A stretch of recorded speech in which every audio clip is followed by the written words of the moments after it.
Halo, Assalamualaikum. Selamat pagi. Ketemu lagi dengan Ibu Indriana di sini ya. Bagaimana kabarnya anak-anakku semua? Semoga kalian dalam keadaan sehat. Oke, untuk pagi hari ini kita akan bahas mengenai penilaian obligasi. Nah, tentunya kalian sudah baca ya materinya yang ada di buku kalian. Oke, untuk materi hari ini kita mulai. Nah, apa itu obligasi? Obligasi adalah bentuk utang jangka panjang di mana peminjam setuju untuk membayar bunga dan pokoknya kepada pemegang obligasi pada waktu tertentu. Jadi di sini perusahaan penerbit sekuritas gitu ya, penerbit obligasi itu memberikan kontrak jangka panjang kepada investor gitu ya, di mana perusahaan tersebut akan membayar bunga ataupun kupon istilahnya ya, dan pokoknya kepada pemegang obligasi pada jangka waktu tertentu. Karakteristik utama obligasi yaitu nilai par atau nilai nominal, yaitu nilai yang tertera pada kertas obligasi dan mewakili jumlah uang yang dipinjam oleh perusahaan dan akan dibayarkan pada saat jatuh tempo atau maturity-nya gitu. Kupon atau tingkat bunga, jumlah bunga tetap yang harus dibayarkan setiap tahun oleh perusahaan yang mengeluarkan obligasi. Di sini contohnya untuk par value-nya adalah Rp10.000. Kemudian kuponnya untuk per tahun adalah Rp1.000. Artinya kupon yang dibayarkan adalah sebesar 10%. Maturity date-nya atau jatuh tempo, tanggal di mana nilai par harus dibayar. Penilaian suatu aset adalah nilai sekarang atau persen value-nya dari aliran kas yang dihasilkan di masa yang akan datang. Gitu. Nah, harga suatu obligasi adalah persen value dari semua aliran kas yang dihasilkan oleh obligasi tersebut, yaitu kupon dan nilai par-nya, didiskon pada tingkat return yang diminta. Sehingga nilai obligasi sekarang adalah persen value anuitas plus persen value par value-nya. Adapun jenis obligasi, di sini ada beberapa macam, yaitu obligasi dengan jaminan, yaitu obligasi yang diterbitkan oleh perusahaan dengan menggunakan jaminan sesuatu aktiva real. Gitu. Ada juga obligasi tanpa jaminan, yaitu suatu obligasi yang diterbitkan tanpa menggunakan suatu jaminan aktiva real tertentu.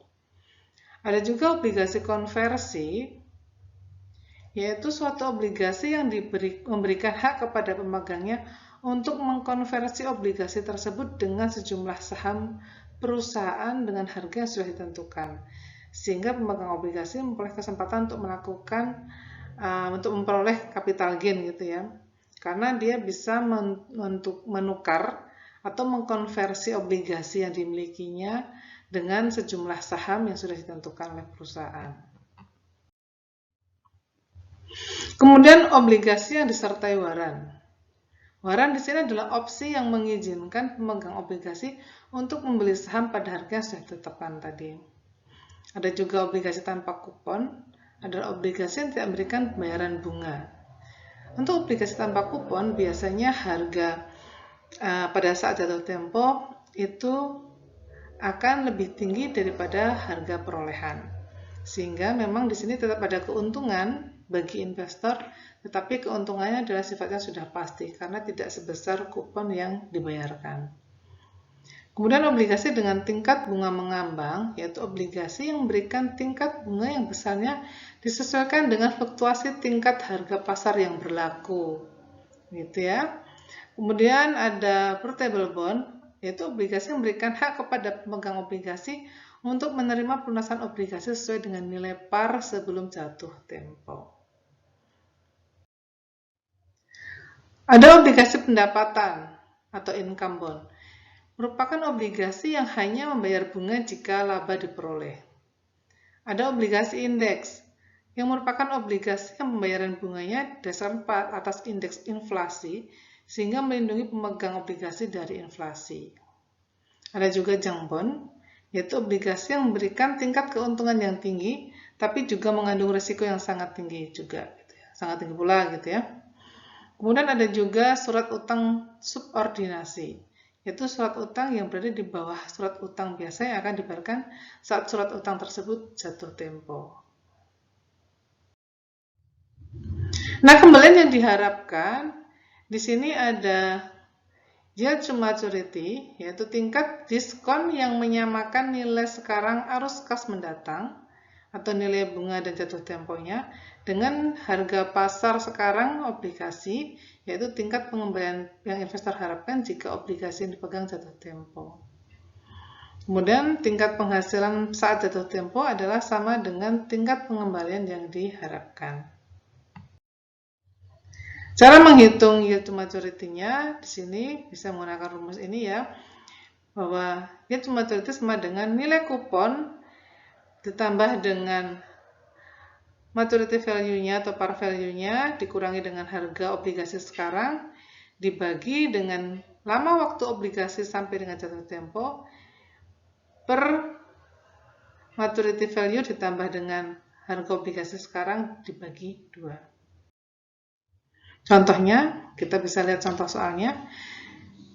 Carilah yield to maturity dari obligasi dengan nilai par sebesar 1000. Harga pasar sekarang adalah 761. Jangka waktu obligasi tersebut adalah 12 tahun. Kupon dari obligasi tersebut adalah 8% per tahun. Kita bisa menghitung YTM-nya. 80 plus 1000 dikurangi 761 dibagi 12 dibagi 1000 plus 761 bagi 2, sehingga ketemu YTM adalah 11,35%. Kemudian durasi. Durasi merupakan tingkat reaksi harga obligasi terhadap perubahan tingkat bunga. Juga pertimbangan waktu rata-rata jatuh tempo dengan bobot tertimbang tiap-tiap tahun adalah nilai sekarang arus kas untuk tahun itu, kan begitu ya. Dalam menaksir sensitivitas suatu obligasi terhadap perubahan tingkat suku bunga, durasi obligasi merupakan alat ukur yang lebih tepat, bukan jangka waktu jatuh temponya, tetapi lebih ke waktu perubahan untuk tingkat bunganya, kan seperti itu. Oke, jadi itu yang kita bahas terkait dengan obligasi ya. Silahkan Anda pelajari lagi buku yang Anda miliki. Pada kesempatan berikutnya kita bisa sharing diskusi terkait materi yang sudah kita bahas. Tetap jaga kesehatan ya. Jangan lupa untuk selalu belajar supaya kita diberikan kemudahan dalam segala hal seperti itu. Baik, terima kasih untuk partisipasinya, terima kasih untuk perhatiannya. Assalamualaikum.